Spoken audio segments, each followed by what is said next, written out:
E hoje nós temos a alegria de receber o pastor Carlos Alberto Moraes, que é o secretário executivo da Missão AME, né, que é a Associação Missionária Independente, como também o editor-chefe do jornal Apoio, esse jornal que durante anos tem nos acompanhado aqui. E agora também, né, é o responsável pela revista 4 Estações, né, de Missões. Estação Missões. Eu falei 4 estações, Estação Missão, porque sai uma na primavera, outra na primavera, outra no outono, outra no inverno e outra no verão. Então, começou quando? Foi no verão, né? Começou no verão. Então, inverno. Alguns irmãos já têm feito a assinatura, e hoje ele está aqui para compartilhar conosco a palavra de Deus, e ele vai chegar aqui e vamos ouvir aquilo que Deus colocou no seu coração. Então, incline o seu ouvido, abre o seu coração e receba a palavra de Deus, porque ela tem o propósito de abençoar a sua vida. Então, vamos estar atentos. Obrigado, pastor. Falando na revista, tem algumas comigo. Amanhã eu vou deixar, o pastor Alexandre estava me lembrando ali, deixar disponível. Eu sei que irmãos aqui já fizeram assinatura, o pastor Marcos e o pastor Alexandre divulgaram. Nós precisamos de mais assinantes, precisamos de 600 nesse primeiro momento. Ainda está faltando bastante para chegar nisso, mas temos conseguido apoio de algumas igrejas, algumas organizações que têm nos ajudado na impressão, e isso tem contribuído então para que ela saia. Todo começo é mais difícil, né? O jornal, quando nós começamos há 30 anos atrás, foi bem difícil. Era uma época em que fazia como a compra do órgão, né? De vez em quando juntava alguns irmãos, já vamos pagar essa edição, senão ela não sairia, né? E pela graça de Deus também chegou, foi em abril de 1984, eu ainda estava bem novinho naquela época, 30 anos atrás, né? Mas uma bênção muito grande, porque tem sido um instrumento, uma ferramenta. Até conversávamos um pouco ali sobre isso, de aproximação, de pessoas se conhecerem e promover eventos e tanta coisa. A gente começa de vez em quando, pegar lá, acho que tem 7 volumes encadernados, e a gente começa a olhar para trás, como é que as pessoas eram feias, ficaram mais bonitas, né? Outros porque o crente vai ficando cada vez mais bonito, né? A Bíblia, quando diz que o coração alegre formoseia o rosto, ela está falando de nós. Tem gente que me acha feio, né? Porque não me viu 30 anos atrás. Quanto mais para trás você vê minhas fotos. Eu tava em Belém uma ocasião, e um rapazinho na igreja, ele sentou perto de mim, ele me olhava de um lado, afastou, olhou de longe. E coincidentemente, nós fomos jantar naquela noite na casa da família dele, o pastor lá, e lá ele continuou me olhando. Eu falei, esse menino tem alguma coisa que ele está querendo me dizer, não é possível. Devia ter lá uns 12 anos, não sei, era bem pequeno, mas parecia ter mais idade do que o tamanho mostrava. E aí eu cheguei, escuta, você está querendo me dizer alguma coisa, você está desde a igreja me paquerando, me olhando, o que você quer falar comigo? É que o senhor não parece o pastor Carlos, né? Aí eu falei, como não? Ele falou, está diferente, né? Aí eu falei, por quê? Aí ele foi lá para dentro, ele voltou com um jornal na mão. O jornal tinha naquela época uns 15 anos. E ele voltou com um jornal amarelo lá dentro, e tinha uma foto minha lá. Acho que era o único lugar que ele tinha me visto, né? Ele falou, olha aqui, isso aqui que é o pastor Carlos Moraes. Eu falei, você tem razão, até eu estou achando difícil me reconhecer. Então o tempo a gente vai ficando muito diferente, né? E outra coisa, lembrando pessoas que já foram para o céu. O que tem de foto lá de pessoas que já estão na glória, melhor do que nós, muita gente ali. E essa álbum é um álbum de recordação, os arquivos do jornal. De vez em quando a gente fica saudosista, dando uma olhada lá, né, vasculhando as coisas. Vamos digitalizar isso. De uns anos para cá eles estão digitalizados, né? Da era moderna para cá, mas no começo era feito com linotipo. Então nós temos que fazer algumas filmagens lá, não sei como é que vai ser feito, eu não entendo muito da área, mas já vi que tem jeito e nós vamos colocar num site, então você vai ter acesso a tudo isso, até porque alguém um dia quer escrever a história aí, e jornal acaba sendo uma das fontes, né, para se escrever a história. Eu tenho pedido para os pastores, quando a igreja faz aniversário assim, que nos mande em seguida um histórico da igreja, não só esse pequenininho que a dona Linda contou aqui, é só um arremedo da história, né? Só aquele ovinho, aquela primeira plantinha, mas a história, né? Quando começou, quando organizou. Por quê? A gente publica isso, né? Comemorando qualquer um dos aniversários, para que um dia seja lá uma fonte de pesquisa. Tem datas, tem nomes, fatos importantes, e temos muita história publicada, mas é claro que são muitas igrejas e falta muita coisa para a gente colocar ali, mas quem sabe um dia alguém vai escrever a nossa história, né? Eu gosto muito de história, lecionei um pouco de história, acho que é fantástico, concordo com o pastor Marcos quando ele diz que quem não tem história também não tem futuro, né? Eu sempre gostei tanto da história como da escatologia. Quando me converti, o pastor Jaime estava pregando de quarta-feira uma série de mensagens sobre Daniel e Apocalipse. Eu comecei a ficar com vontade de ler a Bíblia, porque eu falei, será que a Bíblia fala tudo isso mesmo, né? E cada quarta-feira que eu ia, eu não achava aquilo que ele estava falando, porque eu não sabia nem procurar direito, né? E ficava devorando aquilo. E me lembro que numa quarta-feira ele pregou sobre o arrebentamento da igreja. Aí eu quase que não voltei mais, né? Naquela semana eu fiquei meio com o pé atrás, que um dia Jesus ia arrebentar a igreja. E aí um irmão acabou me explicando que era arrebatamento e não arrebentamento. E eu fiquei mais calmo, mas também não sabia o que era arrebatamento, né? Fiquei meio na dúvida ainda, com um pouco de receio. Mas são coisas, né, que vai ficando na nossa vida. Mas eu descobri no banco agora um fato interessante. Eu estou comemorando o aniversário junto com a igreja. Descobri agora que eu tenho 47 anos de conversão. Sentei ali e falei, peraí, 47? Deixa eu fazer as contas. 1960, a minha conversão, fui batizado dia 11 de junho de 67. A conversão foi uns meses antes, né? Então nós estamos comemorando junto, né? Será que foi planejado isso? Será que sabia, né? Eu estou fazendo aniversário de novo nascimento junto com o TBI. Então temos uma história aí em comum. Está aqui a conta que eu fiz, 2014 menos 1967 deu 47, achei. Então os irmãos amanhã, se cantar parabéns, canta para mim também, tá bom? Me inclua lá nas comemorações da igreja. Mas é um prazer estar aqui. A gente conhece o pastor Thomas muito cedo, ele era muito amigo do pastor Jaime, e através dele a gente foi travando conhecimento. Quando eu era ainda bem adolescente, me converti com 14 para 15 anos. O pastor Marcos, quando esteve em Cajuru, nós nos aproximamos muito, deu aula em nosso seminário lá um tempo, e Lília, né? Então, duas famílias que nós convivemos um bom tempo. O pastor Alexandre, que está aqui no ministério da igreja com a Jane, a gente se conhece desde quando eles não tinha filho ainda, né? Nenhum. Chegaram para o seminário novinhos, né? E ali fizemos amizade todos esses anos juntos. Então temos bastante liberdade com a igreja aqui, por termos esse histórico, né, de conhecimento. E agora mais um fato, tem a mesma idade do TBI em conversão. Que Deus abençoe esse tempo, que Ele seja louvado e exaltado nas nossas vidas aqui. Eu oro pelo TBI, tenho orado pelos irmãos há muitos anos. Orem por nós em Batatais. Vocês estão com a construção bonita, né? Eu estou sabendo até de uma possível mudança de lugar. Será que vai acontecer? Se for para o bem da igreja, que se concretize, né?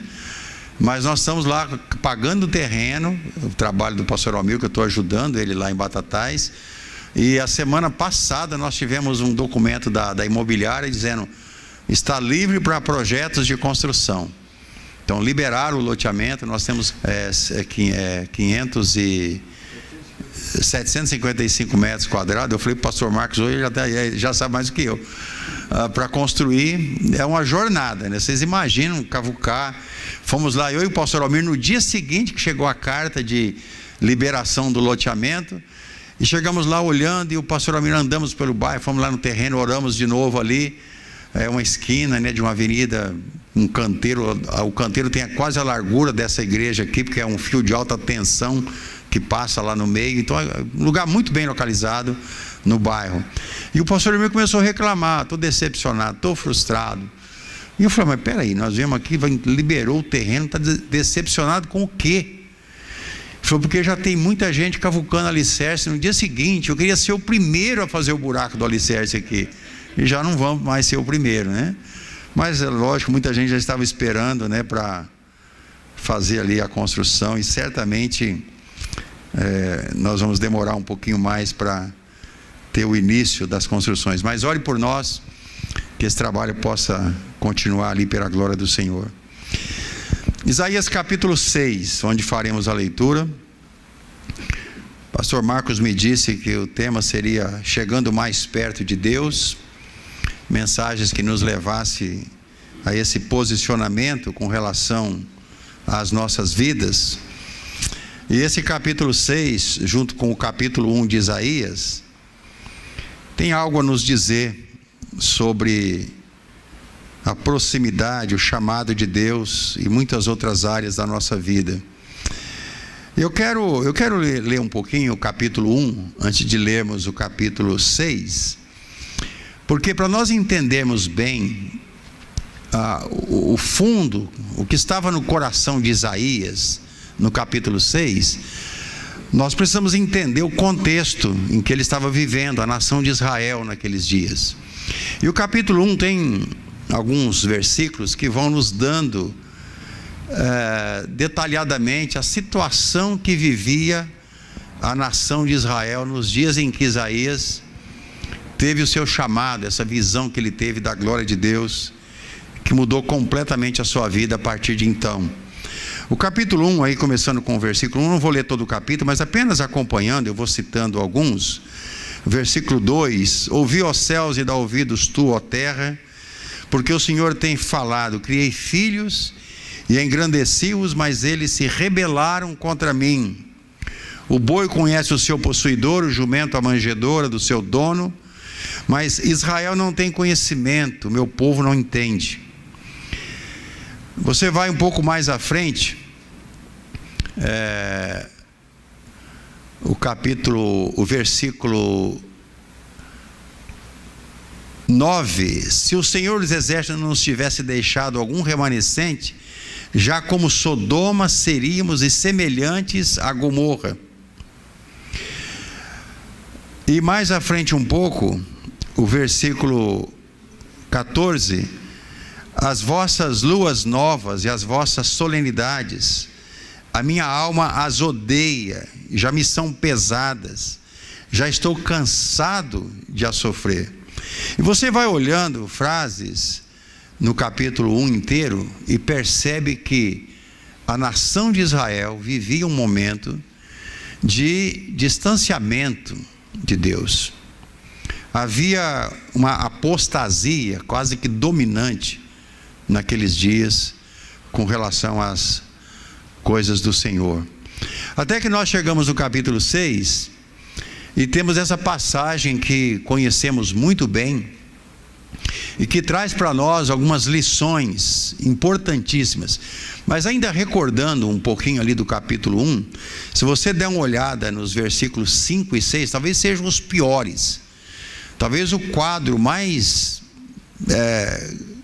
que mais descreve a situação espiritual da nação de Israel. Fala que Israel era comparado a um corpo podre, é chamado de culto aparente que o povo prestava a Deus. Havia dissolução moral, dissolução corrupta. Às vezes nós ficamos pensando que parece que são os nossos dias, né? Não há muita diferença entre aquele tempo e o tempo que nós vivemos. Mas chegando no capítulo 6, no ano em que morreu o rei Uzias, versículo 1, Isaías mesmo falando, eu vi também ao Senhor assentado sobre um alto e sublime trono. E a sua cauda, a cauda do seu manto enchia o templo. Serafins estavam por cima dele, cada um tinha 6 asas, com 2 cobriam seus rostos, com 2 cobriam seus pés e com 2 voavam. E clamavam uns aos outros dizendo: Santo, Santo, Santo é o Senhor dos exércitos.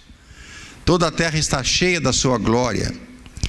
E os umbrais das portas se moveram à voz do que clamava, e a casa se encheu de fumaça.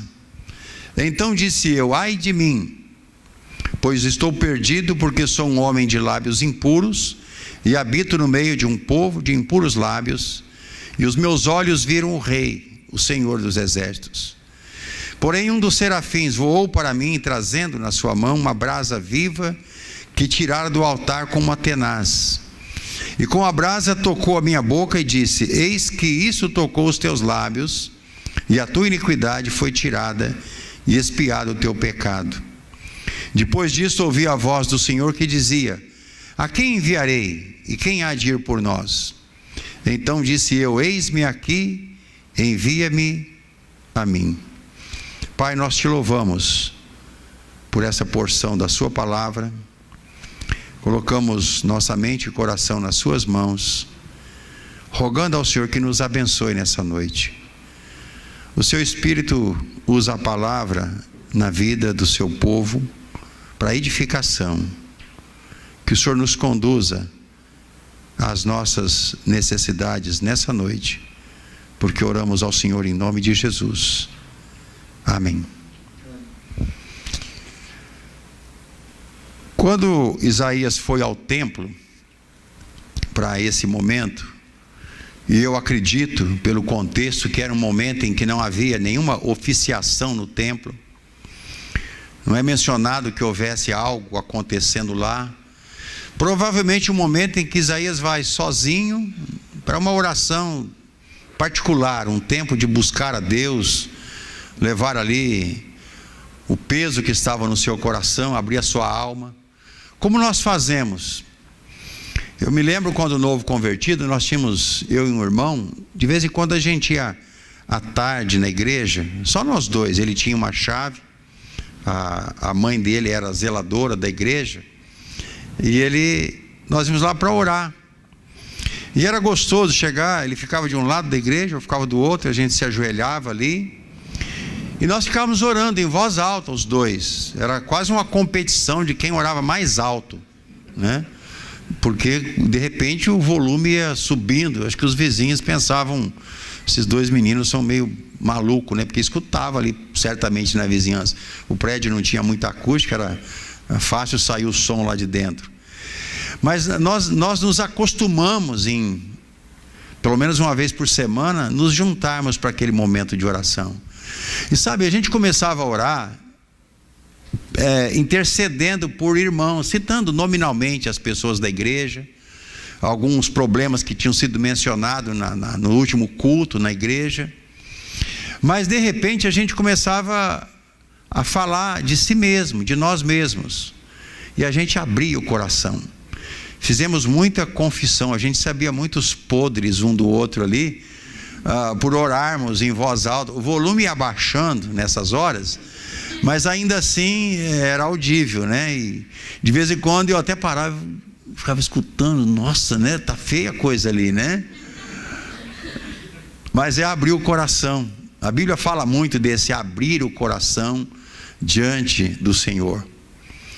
Deus quer que nós falemos do que está dentro de nós. Não é só uma oração levando petições a Ele, mas levando aquilo que está na alma. Em Orlândia, quando estava pastoreando, nós tínhamos um seminário, e algumas vezes nós fazíamos vigílias de oração.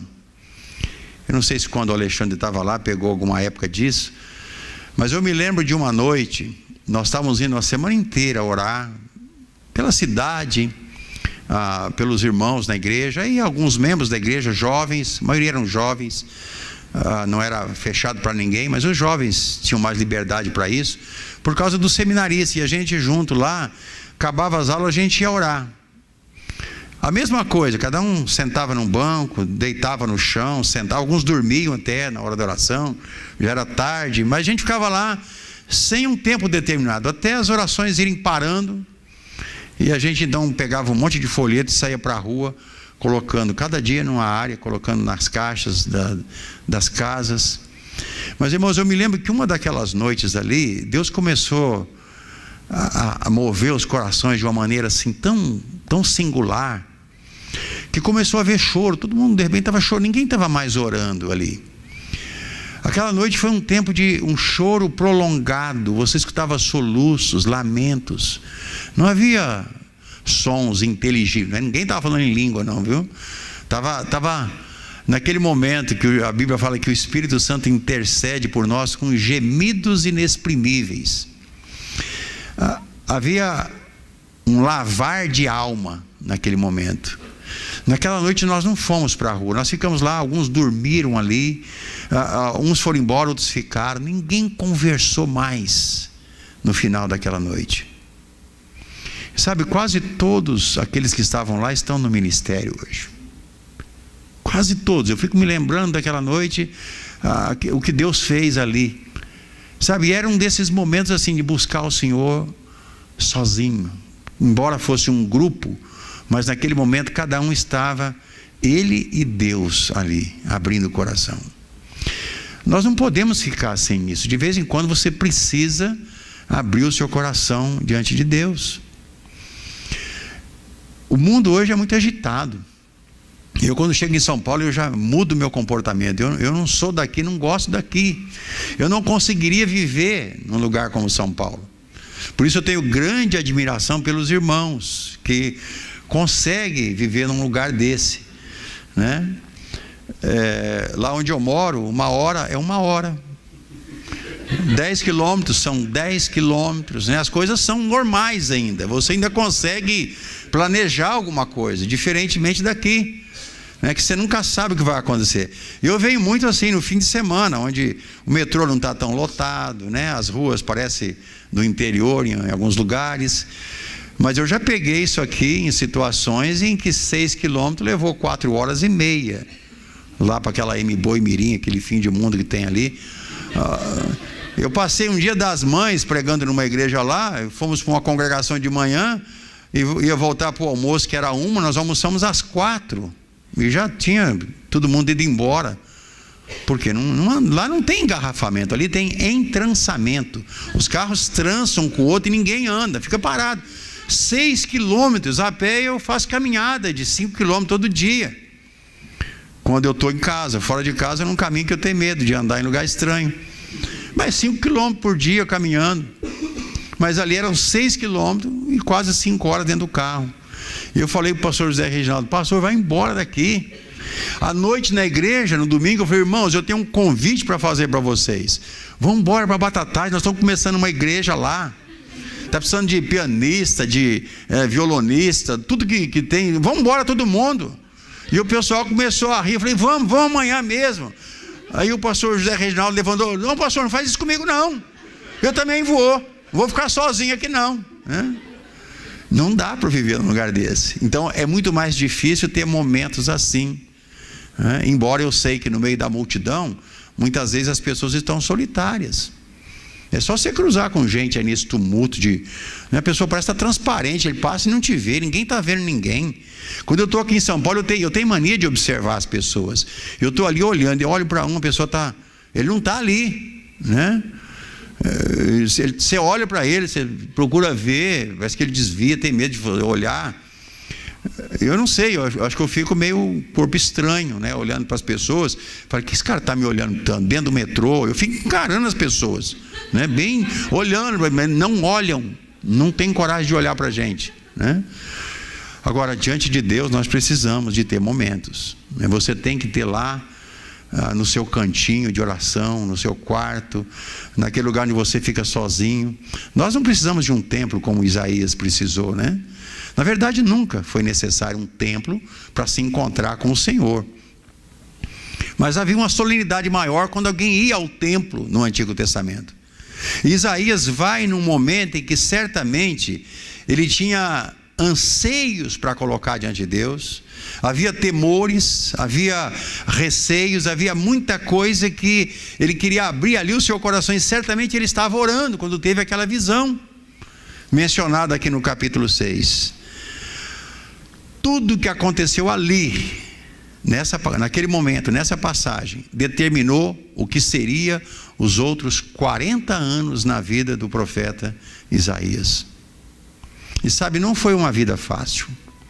Isaías pregou 40 anos sem ver ninguém dar ouvidos ao que ele estava dizendo.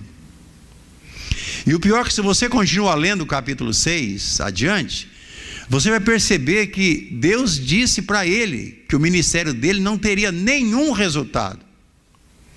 Até que mais adiante, já um pouco apavorado, depois que ele já tinha aceitado a missão, ele pergunta para o Senhor: mas até quando, Senhor? E Deus diz para ele: até que a terra seja assolada. E vai dando uma descrição terrível. Ou seja, você vai pregar 40 anos e não vai adiantar nada. Ora, quem iria para o ministério desse jeito?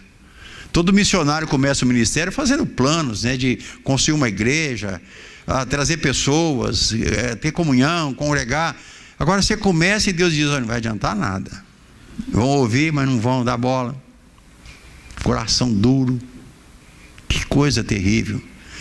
Se não fosse aquele momento ali, diante do Senhor, nessa visão, Isaías não ficaria. Nós precisamos aprender com isso, irmãos, que para ficar perto de Deus, nós não podemos olhar para nenhuma circunstância. Fazer como o apóstolo Paulo, que dizia: olhando firmemente para o autor e consumador. Nós temos que olhar para o Senhor. Nós não podemos desviar os nossos olhos. Agora, a semelhança do que fez Isaías, Deus também quer nos conceder visões assim.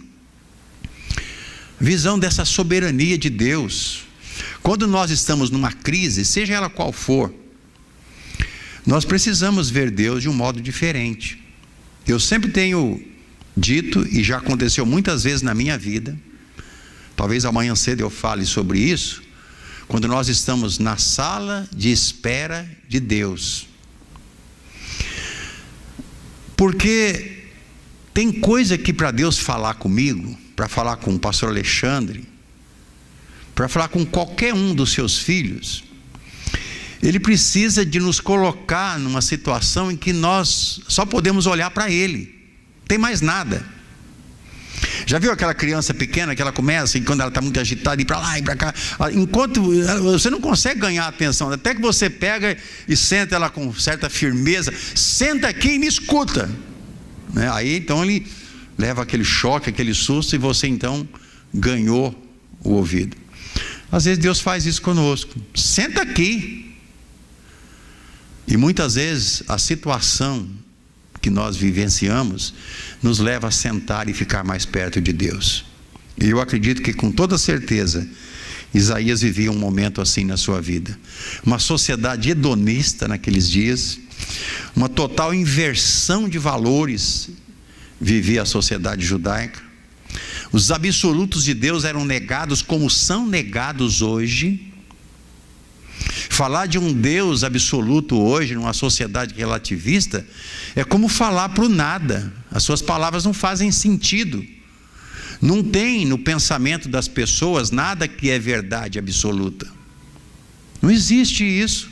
E quanto mais conhecimento a pessoa tem, parece que mais longe de Deus ele fica. E eu estava um dia, quando eu voltei para Batatais, em 2003, e eu queria rever 15 anos que eu fiquei fora de lá. A gente perde um pouco o contato, embora eu tenha nascido lá, mas você volta, quem tinha 15 anos já tinha 30, então não dava para lembrar da cara mais, já tinha desde essa mudança que a gente falou. Eu só lembrava dos amigos de escola, que estudamos mais tempo junto, na época do exército, na época de convivência maior, mas a maioria eu andava, não estava lembrando de todo mundo, embora os pontos eram quase os mesmos, mas as pessoas tinham mudado. Aí eu descobri uma padaria lá, que tinha um encontro assim, aquele encontro informal, às 9 horas da manhã mais ou menos, e às 3 horas da tarde, horário marcado. Profissionais liberais, médicos, advogados, pequenos empresários, um ponto de encontro que tinha recebido o nome de Faculdade de Filosofia da Padaria. E eu ouvi falar nisso lá numa matéria de um jornal, e eu vou fazer um curso lá, vamos ver se era gratuito, né? Não tinha custo nenhum. E eu comecei lá, 9 da manhã, tomar café lá. Tinha tomado em casa às 7, às 9 ia para lá. Quando dava, não era todo dia que podia ir. E comecei a encontrar pessoas ali. Foi muito bom, a reaproximação de muita gente. Você está aqui, você voltou para cá. E um dia encontro o doutor Olésio, um médico. Nós fomos colega, eu acho que de algum período lá do colégio, e nunca mais tínhamos convivido. E eu estou lá, ele chegou, sentou do meu lado, já tínhamos encontrado outras vezes ali, já tinham reatado conversações, e ele sentou perto de mim um dia, pôs a mão na minha perna assim e falou: Moraes, você ainda é pastor, né? Eu falei: sou. Ele falou assim: você acredita na Bíblia? Eu falei: acredito, a Bíblia é a palavra de Deus. Ele falou: não é possível que você acredita nisso. Quando eu estudei medicina, alguns anos, ele tem a minha idade, ele falou: os livros já são todos obsoletos, não serve para nada mais, evoluiu tudo, esse livro é muito velho, isso aí está desatualizado. Aí eu perguntei: quantas vezes o senhor leu a Bíblia? Diz: não leio isso não. Mas era um crítico. E ele disse uma frase ali, o seguinte: pastor, ele me chamou de pastor, coisa que não era comum ali naquele grupo. Chamava pelo nome, pelo apelido, tem até apelido, não vou nem falar, então vocês vão começar a pegar os apelidos. E ele disse assim: eu não consigo acreditar em Deus. Tivemos muitas outras conversas.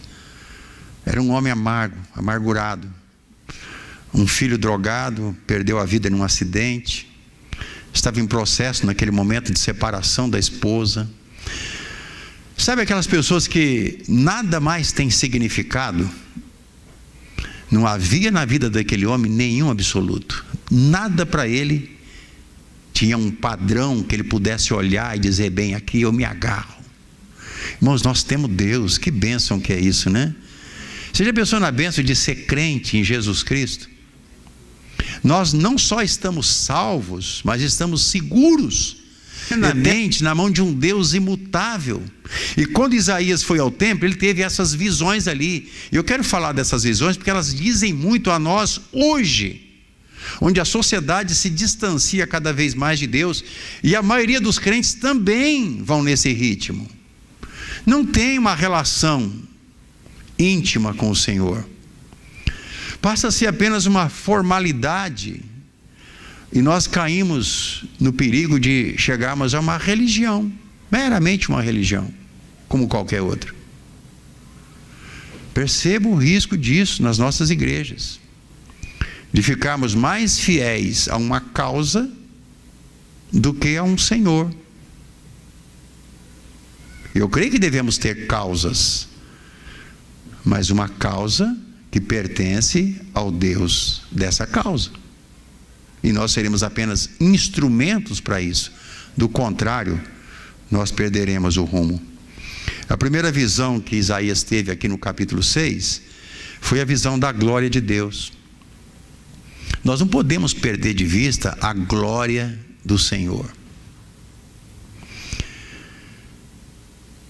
Isaías era parente do rei Uzias. Ele tinha sangue azul nas suas veias. Ele era da família real. E é interessante que quando ele começa a orar, a descrever aquele momento de oração, ele começa falando exatamente desse fato. No ano em que morreu o rei Uzias. Não sei quanto tempo depois ele escreveu o que está aqui, mas ele estava rememorando a data, o evento, aquele evento com os acontecimentos na nação. E ele sintoniza com isso. No ano em que morreu o rei Uzias, eu vi o Senhor E olha a descrição que ele faz: assentado num alto e sublime trono. Era como se Deus tivesse naquela visão dizendo para ele: olha, Isaías, Uzias morreu, mas eu continuo no mesmo lugar, eu continuo no trono. Isso é soberania de Deus, irmãos. Nós não podemos perder de vista isso. Deus é soberano. Tudo pode mudar ao redor, mas Deus não muda. A sua imutabilidade está ligada intimamente com a sua soberania, o seu governo sobre todas as coisas. Esse é o nosso Deus, o mesmo Deus de Isaías.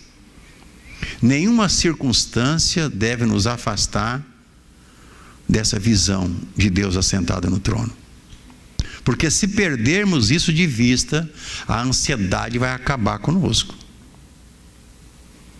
Você já percebeu quantas pessoas vivem presas à ansiedade hoje?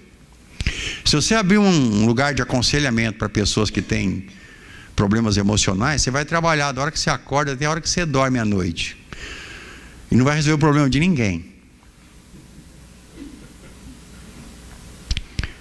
Tem gente fazendo psicanálise, tem gente fazendo tudo. Eu conheço jovens, irmãos, lá, que às vezes nos procuram para conversas. Eles estão há anos. Você vê um rapaz com 25 anos que faz 8 que está fazendo psicanálise. Eu li uma frase há pouco tempo de um autor, num livro que estava lendo, não me lembro quem era, mas não esqueci da frase lá. Ele dizia assim: antigamente, e veja bem, quando nós dizemos antigamente, não faz tanto tempo. Antigamente para mim era 30 anos atrás, 40 anos atrás. Eu vou fazer 62 agora em setembro, não estou tão velho assim. Mas o antigamente que nós usamos é a nossa vida, né? Os nossos anos atrás é o antigamente. E esse autor diz: antigamente, o que hoje se chama psicólogo, psicanalista, a gente chamava de amigo. Era alguém com quem você sentava e conversava. Você podia dizer o que você queria. Hoje você tem que pagar alguém para te escutar. E ele escuta. Você vai embora e volta. E sabe, essa dosagem vai aumentando até alguém vai uma vez por mês, cada 15 dias, cada semana. Tem gente que já quer ir todo dia. É igual usar droga na veia lá. Você começa devagarinho, logo você quer usar todo dia e vai se matar com aquilo ali, não vai resolver problema nenhum. Mas Deus tem nos chamado o quê? Amigo. Nós podemos chegar perto de Deus, irmãos, abrir o nosso coração. Coisa que você não teria coragem de dizer para ninguém, você pode ter coragem de dizer para Deus. Por quê? Porque Deus já sabe. Não é muito melhor você saber que Deus sabe? Ao mesmo tempo que causa um terror terrível, né? Tudo que eu estou fazendo, Deus está sabendo. As minhas intenções, Deus sabe. Ainda a palavra não me chegou à boca, não adianta, Ele já sabe. Então, por que nós temos tanto receio de nos abrir diante de alguém que já sabe? Dar a nossa versão da coisa, né? Lembra quando Pedro é confrontado depois de ter negado Jesus? Que dificuldade que ele tinha? E 3 vezes ele tem que repetir. A forma muda um pouquinho ali, mas ele, na última vez, ele afirma mais ou menos assim: Senhor, Tu sabes todas as coisas, Tu sabes que eu te amo. Talvez Pedro tivesse com dificuldade de expressar o sentimento verdadeiro com palavras, mas ele reconhece isso: Tu sabes todas as coisas. Diante de Deus, as nossas palavras pode ser de qualquer jeito. Como é que a gente ora em público? A gente imposta um pouco a voz, não imposta? Senhor. Por que nós fazemos isso? Porque nós estamos orando representando outros naquela oração coletiva. Não tem nada errado nisso. É uma forma mais formal de orar. Mas por muito tempo a pessoa se converte, ele ajoelha e ele se dirige a Deus do mesmo jeito. Senhor Deus Todo-Poderoso, Criador dos céus e da terra. Não é o momento de você dizer isso lá. Eu, quando me converti, eu demorei uns 5, 6 anos para dizer pai, quando orava. Porque meu pai morreu, eu tinha 4 meses, eu nunca tive pai. Morreu num acidente, eu era um bebê de 4 meses de idade. Eu nunca chamei alguém de pai. Então, falar Deus é pai, que pai? Eu não conseguia orar pai. Mas não foi assim que Jesus mandou os discípulos orarem? Quando orar, dizer pai. Na oração privada, aquela que você e Deus, diga pai. Não que ele deixa de ser Senhor, não é esse a questão, ele é Senhor sempre, mas aquela intimidade é necessária naquele momento. Eu tenho certeza absoluta que Isaías chegou ali com muita ansiedade, porque quando ele rememora o fato, ele diz: no ano em que morreu o rei Uzias. Ele deu um panorama, um quadro daquilo que está no capítulo 1. E ele rememora então: eu vi o Senhor. E aí então ele passa a ter aquela intimidade. Se nós não tivermos isso, irmãos, nós vamos ficar iguaizinhos às pessoas religiosas. Vamos lidar com um Deus que está lá e nós estamos aqui. Deus está conosco o tempo todo. O tempo todo. E isso deve fazer uma diferença muito grande. Eu gosto quando a Bíblia fala, através de Pedro, que nós somos propriedade exclusiva de Deus. Eu gosto dessa expressão. Não mexe comigo. Eu sou propriedade exclusiva de Deus. Não é bom você saber que você pertence a Deus? Foi Pedro que escreveu isso. E Pedro tinha dificuldade em relacionamento. Aqueles discípulos naquele barquinho no mar da Galileia, quando aquela tempestade vem e está afundando, quase Jesus dormindo lá na popa do barco, né? Eu tenho sono pesado, e quando eu estou dormindo, você tem que mexer comigo, você tem que tocar o meu corpo e chamar e cutucar. Minha mãe me chamava 3, 4 vezes, e a última vez quase que ela me jogava no chão quando ia trabalhar de manhã, não acordava. Aquele sono de adolescente, de jovem pesado. Ainda continuo com sono pesado até hoje, mas igual o de Jesus não, porque primeiro dentro de um barco daquele nem dormiria, com a almofada lá na popa, na proa, né? Na popa ele estava, né? Na popa do navio, do barco, e aquilo tudo encharcado, tinha mais água dentro do mar, do barco do que no mar, quase, tudo entrando, aquilo tudo encharcado e ele dormindo, né? E os discípulos vão lá acordar: Senhor, não se te dá que morramos. Eles estavam tentando resolver tudo por conta própria, e eram exímios pescadores e sabiam manusear o barco, dirigir tudo, mas chegou o fim, acabou, não tem jeito. Aí foram acordar o Senhor, né? Às vezes nós fazemos a mesma coisa, a gente espera chegar no desespero total, e às vezes Deus permite isso. Para quê? Para que você veja: olha, tem que ser o Senhor. Tem que ser o Senhor. A segunda visão que Isaías tem, além da visão da soberania e santidade de Deus, é a visão da pecaminosidade humana. Nós somos pecadores. Amém? Tem crente que acha que não é mais, né? Todo mundo é pecador, menos ele. Ele vive se comparando com os outros. Você viu fulano? Ah, não sou daquele jeito não, né? A gente é sempre desonesto quando se compara com qualquer pessoa, não é assim?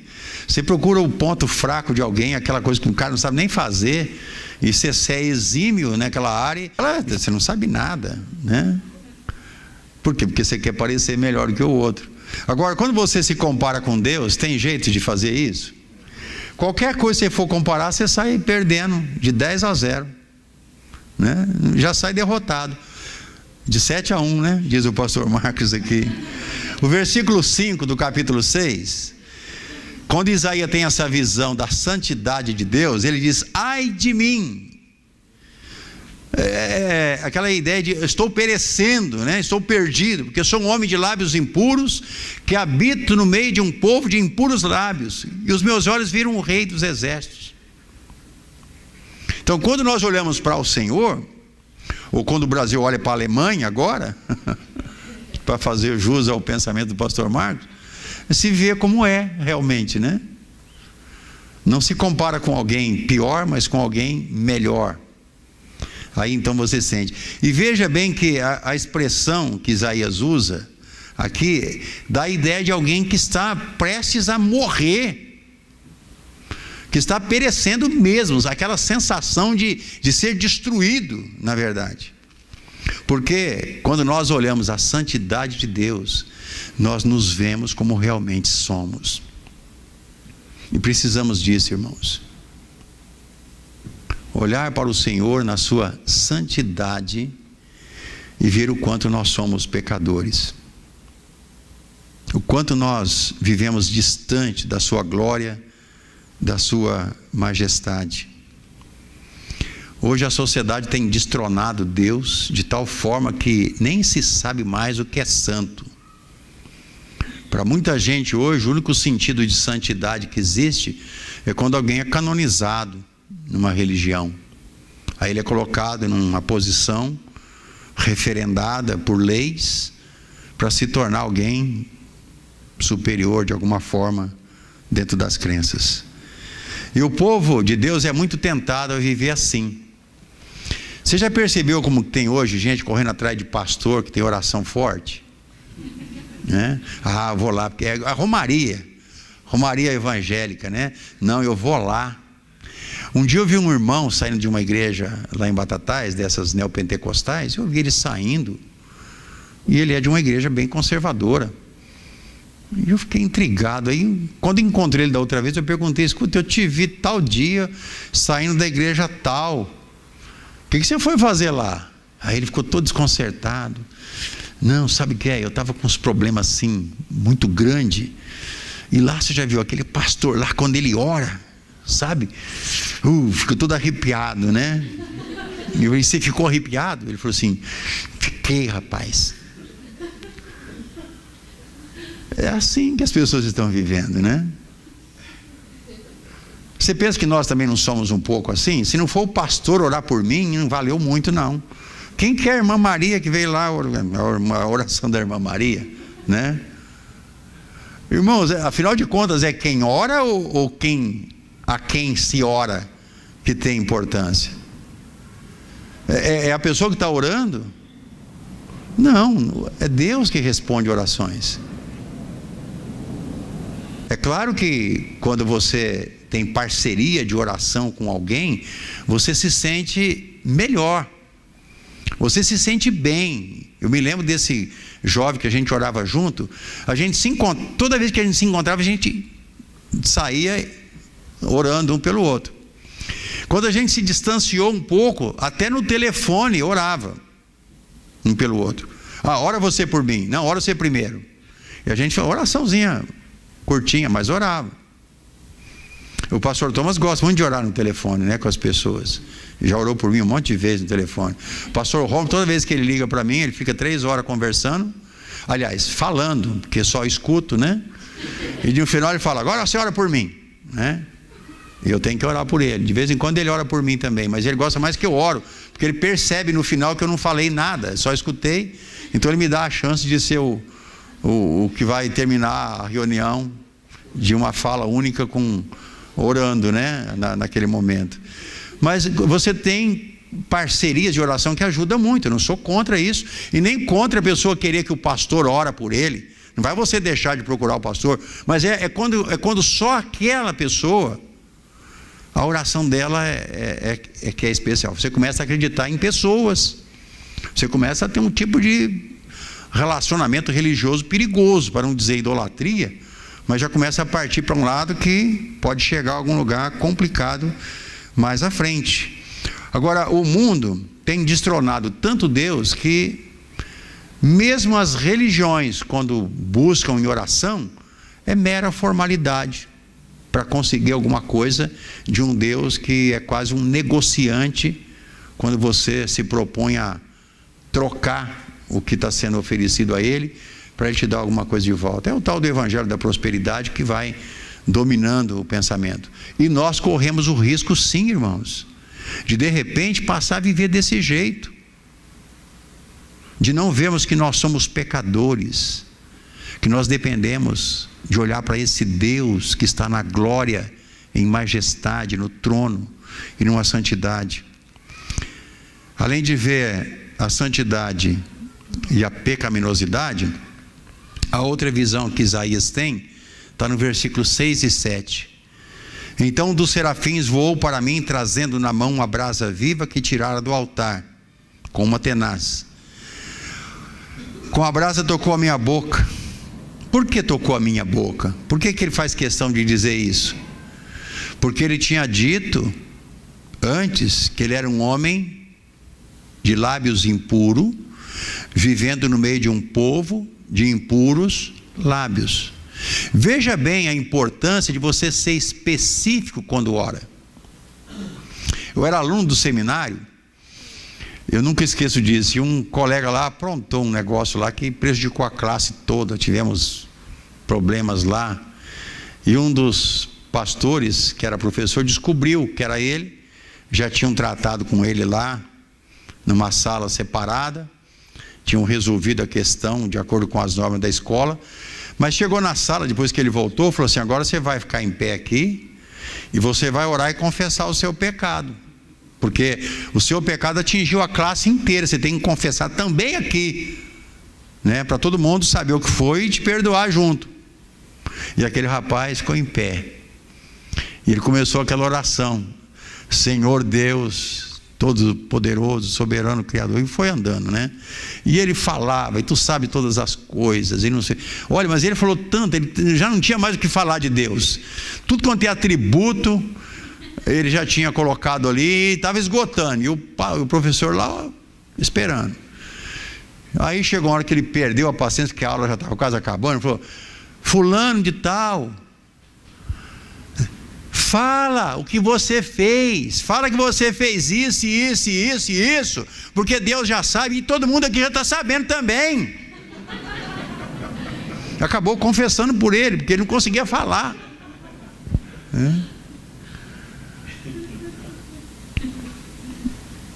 A graça de Deus exige que nós digamos a Deus: onde está o pecado?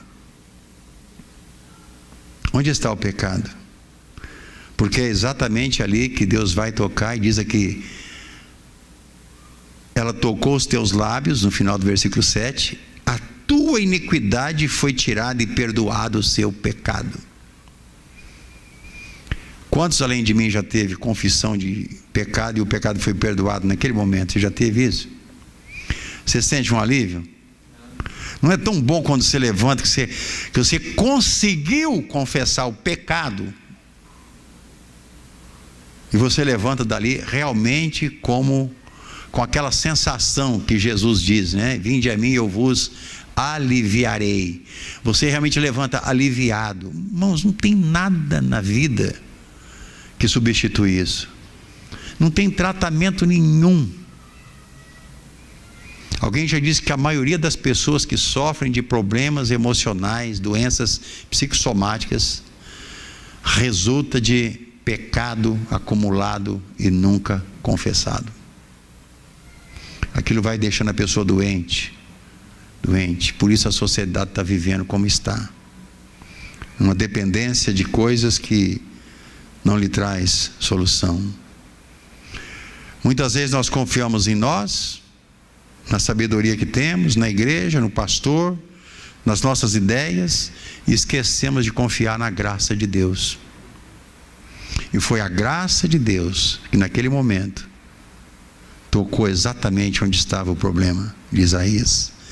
E assim que ele é tocado, então, que ele vê, depois da sua confissão, o seu pecado purificado, ele tem a última visão ali que determinou o seu ministério. Ele tem a visão de que Deus tem uma necessidade. Não parece estranho dizer que Deus tem uma necessidade? Mas Ele tem. Deus tem uma necessidade. Porque no versículo 8, a Trindade faz uma pergunta a Isaías: a quem enviarei? E quem há de ir por nós? Nós temos que ir pelo Senhor. Amém? Agora, você percebe por que muita gente está deixando o ministério? Eu conheço muitas pessoas hoje que eu fico abismado por estar deixando o ministério. Será que não pulou alguma etapa nesse processo? Isaías só deu a resposta aqui que ele vai dar depois de ter passado por esse processo de olhar onde Deus estava, se ver como Ele era, entender a sua necessidade do Senhor, prover para Ele a purificação na sua vida, para que então ele aguentasse o tranco por 40 anos sem ter resultado algum no seu ministério. Agora, a gente fala sem resultado algum aos olhos do que a gente pensa humanamente falando, resultados.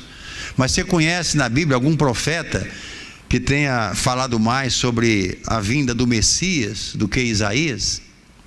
É conhecido como profeta messiânico, tão conhecido que pessoas que nunca leram a Bíblia, que nada sabem sobre Deus, ouviu falar de Isaías. Falar em profeta é Isaías. Ele vai sintonizar pelo menos o nome. Por quê? Porque o que ele fez foi revelar, mesmo a um povo que não ouvia, que o Messias viria. E tudo se cumpriu do jeito que havia sido dito. Mas o texto nos fala que Deus precisa de nós, porque Ele decidiu realizar a sua obra através de nós. Deus quer nos usar, irmãos. Será que nós entendemos isso? Não é nós que fazemos a obra de Deus, é Deus que faz a obra através daqueles que, como Isaías, se prontificam, chegam mais perto dele a ponto de poder entender que se não fosse o Senhor, nada teria sido feito. Dona Linda deu aqui uma pincelada só, mas ela já mencionou como que Deus trabalhou até na aproximação daquelas senhoras com o missionário chegando para começar. Por que foi começar lá naquela rua onde elas estavam orando? Deus sabia. Não é Deus que estava fazendo, mas Ele precisava de alguém orando, precisava de alguém vindo. Essa junção de pessoas que estão nas mãos de Deus é que faz as coisas acontecerem no reino de Deus. Não é a minha estratégia. Precisamos delas, precisamos de planejamento, precisamos de tudo. Nós nunca descartamos o fazer humano, porque ele é importante, mas o que temos que entender é que Deus está acima de tudo, sendo aquele que nos impulsiona a isso, porque somos servos dele, e Ele nos quer perto de si.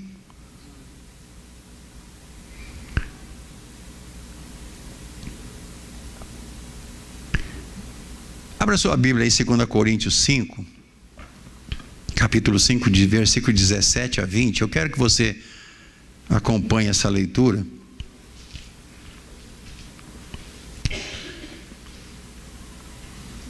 Porque Isaías recebeu um ministério de juízo.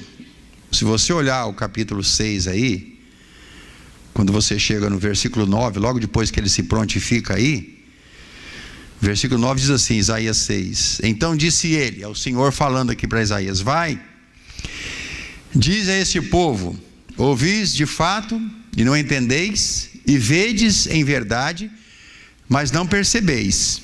Engorda o coração desse povo, faz-lhe pesados os ouvidos e fecha-lhes os olhos, para que não veja com os olhos, e não ouça com os seus ouvidos, e nem entenda com o seu coração, e nem se converta e seja sarado.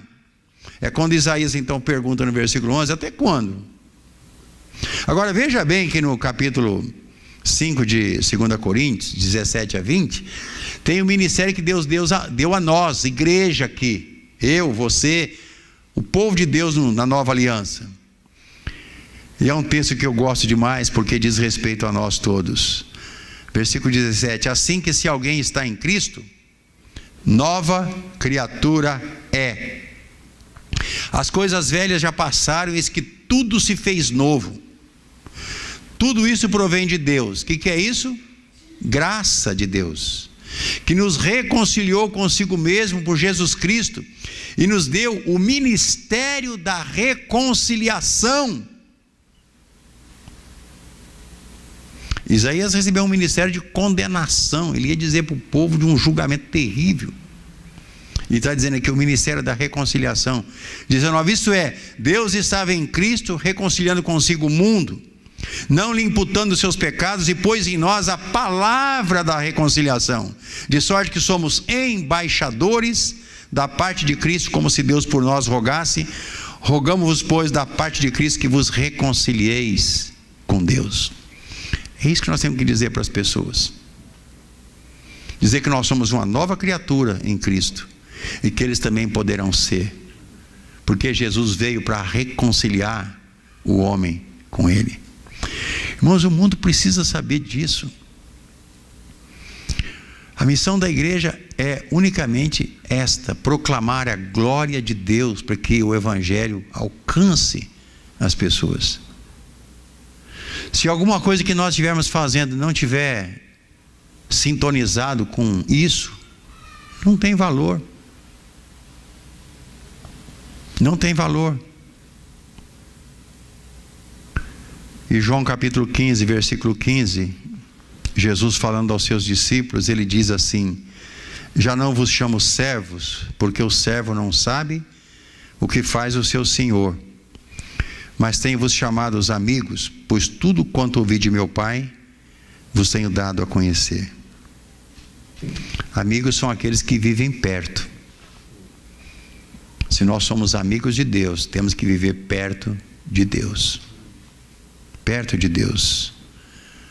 Jeremias, que foi outro que viveu uma época de dissolução e de afastamento, pré-cativeiro, no capítulo 29, versículo 13, ele diz aquela frase que você já decorou há muitos anos. Deus falando ao povo: buscar-me-eis e me achareis. Só que tem uma condição. Qual é a condição? Quando me buscardes de todo o vosso coração. E a Bíblia fala que o homem vê o exterior, mas Deus vê o coração. Por isso não são as formas e nem as fórmulas, não são as palavras, mas é o coração. Será que o nosso coração tem ido nessa direção de chegar diante de Deus, sabendo que Ele sabe todas as coisas, e falar das nossas reais necessidades a Ele? Será que nós estamos dispostos a nos levantar de modo diferente quando nos curvamos diante do Senhor numa oração privada? Precisamos disso, irmãos. Vamos fazer como fez Isaías: olhar para Deus na sua majestade, na sua soberania, na sua imutabilidade. Hoje, pouco antes de sair, aliás, depois que eu cheguei aqui também, acho que eu estava lá deitado lá, antes de me vestir para vir para cá, liguei a televisão lá do quarto, e desde a morte do Campos lá, como é que chama o candidato ali, o Eduardo Campos, a televisão só fala nisso, né? Quando eu morrer, ninguém vai nem ficar sabendo. Mas quando morre alguém importante, né? Você cansa. Eu já sei tudo sobre avião, aquele tipo de avião lá, um pouquinho que eu ouvi. Como é que alguém aguenta? Tem gente que fica o dia inteiro escutando a mesma coisa, eles repetem as mesmas cenas, as mesmas falas. Mas agora os corpos estavam sendo colocados aqui no avião em São Paulo, em Guarulhos, para ir para lá, para o Recife, para Pernambuco, né? E estavam com aquela solenidade de embarcar os corpos, e ao mesmo tempo mostrava lá, na espera, onde os caixões vão chegar, porque não vai chegar corpo nenhum, vai chegar só pedaço, né? O repórter chamou a atenção para a expressão das pessoas que estavam lá, e entrevistou alguns. Parecia que Deus tinha morrido para aquelas pessoas, né? Perguntou para um lá: o que você está sentindo? Ah, acabou o mundo para mim, né? Todo mundo que morre fica melhor do que quando estava vivo, né? A gente sabe disso, é natural que o ser humano, por medo do morto fazer alguma coisa ruim para ele, ele só fala o bem, né? Pode ter sido a pior pessoa, mas de repente fica bom. Mas o pessoal às vezes exagera um pouco com algumas pessoas, né? Você vê um certo exagero. Mas nós temos um Deus vivo, e nós podemos chegar a Ele não só com aquela tristeza por causa da circunstância, muitas vezes, mas porque Ele é um Deus que quer mudar o nosso coração e nos dá a intimidade de conviver com Ele. Eduardo Campos morreu, como o rei Uzias, como nós, mas Deus continua na sua imutabilidade, esperando que cada um de nós que somos amigos cheguemos perto dele, e numa oração de abrir a alma diante do Senhor, Ele nos capacitar para fazer aquilo que Ele tem nos determinado. Pai, nós te louvamos com gratidão. Sabemos o quanto distante muitas vezes nós estamos do Senhor, e sempre será por causa do pecado, porque é o próprio Isaías que diz aqui no seu livro, usando a expressão do Senhor: os vossos pecados fazem separação entre vós e o vosso Deus. Que o pecado não sirva de meio para nos separar do Senhor, mas de nos aproximarmos em confissão, em reconhecimento, porque sabemos que quando confessamos o pecado, nós somos purificados. E nós oramos ao Senhor que conceda a cada um de nós uma visão adequada de quem o Senhor é, para que não vacilemos em nos aproximar por causa da graça que há em Cristo Jesus. É o que oramos ao Senhor em nome de Jesus. Amém.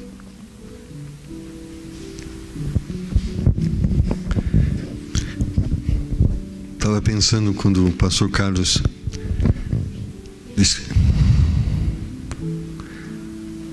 compartilha essa passagem, e é verdade. Quando nós nos aproximamos de Deus, vamos perceber quem nós somos. Quando vemos na casa do Senhor, é uma das formas de nos aproximarmos de Deus e de tornar Deus visível aos nossos olhos e Sua palavra audível. Eu creio que cada vez que nós estamos aqui, quando nos aproximamos de Deus, Deus começa a trabalhar no nosso coração, nos fazendo ver algumas coisas que não estão certas. Mas a bênção é que quando nós nos aproximamos de Deus, também podemos conhecer a Sua graça, o poder que Ele tem de nos perdoar, de nos transformar e nos libertar. Mas a maior bênção depois da graça é quando nós nos aproximamos de Deus, nós vamos poder conhecer o coração de Deus.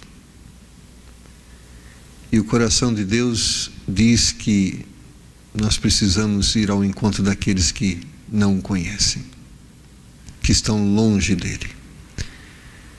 Então que Deus possa nos levar a essas três visões nessa noite: saber quem nós somos, reconhecer a Sua graça, mas também poder conhecer o seu coração e o desejo que Ele tem através de nós. Abaixe sua cabeça nesse tempo de reflexão. Talvez Deus tenha te feito entender nessa noite, você que está aqui e tem o desejo de estar mais perto dEle. O Espírito Santo tem trabalhado no seu coração, te fazendo entender áreas da sua vida que não estão certas, pecados que precisam ser confessados, atitudes que precisam ser mudadas. Deus tocou no seu coração, fez entender que a forma que você está vivendo é uma forma pecaminosa. E Deus quer que você confesse esse pecado. Como diz em 1 João capítulo 1, versículo 9, se confessamos os nossos pecados, Ele é fiel e justo para nos perdoar os pecados e nos purificar de toda injustiça. Deus tocou no seu coração, pastor, Deus tocou no meu coração. Eu quero que Ele hoje esteja realmente me purificando deste pecado. Levante a sua mão, eu quero orar junto com você. Deus tocou no seu coração, amém? Deus tocou no seu coração. Deus te fez entender, pastor, há uma área da minha vida, um pecado. E eu quero, em nome do Senhor Jesus, confessá-lo. Eu quero sair daqui gozando do perdão, da paz dele. Mas Deus também tocou no seu coração e te fez entender que há graça nele. Graça para te perdoar, graça para te salvar. E se você hoje está aqui e ainda não é uma pessoa salva, eu quero te dizer, Deus pode te salvar, te libertar, te fazer uma nova pessoa, uma nova criatura. E você gostaria que Deus te salvasse, te fizesse uma nova criatura. Você quer nascer para uma nova vida. Você quer que Deus purifique a sua vida. Levante a sua mão, eu quero Jesus como meu Salvador. Se é essa a sua condição, amém. Graças a Deus. Mais alguém? Eu quero Jesus Cristo como Salvador da minha vida. Eu preciso, eu necessito. Mas eu quero também orar junto com você, que Deus tocou no seu coração e fez você perceber aquilo que é o sentimento dele, o desejo de que pessoas que não o conhecem venham a conhecê-lo. E Deus está te chamando para levar essa mensagem a essas pessoas, talvez seus parentes, amigos, vizinhos, talvez pessoas de outros lugares, talvez o ministério. Deus tocou, pastor, no meu coração e me despertou essa visão e esse desejo de ser um anunciador desse evangelho. Levante a sua mão, pastor, eu quero, ore por mim. Alguém, levante a sua mão e nós vamos orar, amém. Graças a Deus. Mais alguém? Pai, nós te louvamos por sua palavra, que tem o poder de nos despertar, de fazer nos entender quem nós somos e o que precisamos. E nessa noite nós entendemos que precisamos do Senhor, precisamos do seu perdão, precisamos da sua graça. E Pai, queremos também nessa noite entender, reconhecer que o Senhor precisa de nós, que há um clamor da sua parte, Senhor, dizendo: a quem enviarei, quem há de ir por nós? Vivemos em um mundo de grande conturbação, a semelhança do mundo de Isaías. E existe hoje a necessidade de que alguém vá a este mundo e anuncie estas verdades. Pai, que o Senhor esteja abençoando cada pessoa, em cada uma das suas decisões, e que hoje possa ser um dia que venha fazer diferença na vida dessas pessoas, da mesma forma que aquele dia fez diferença na vida de Isaías. Nos ajuda, nós te pedimos em nome de Jesus. Amém.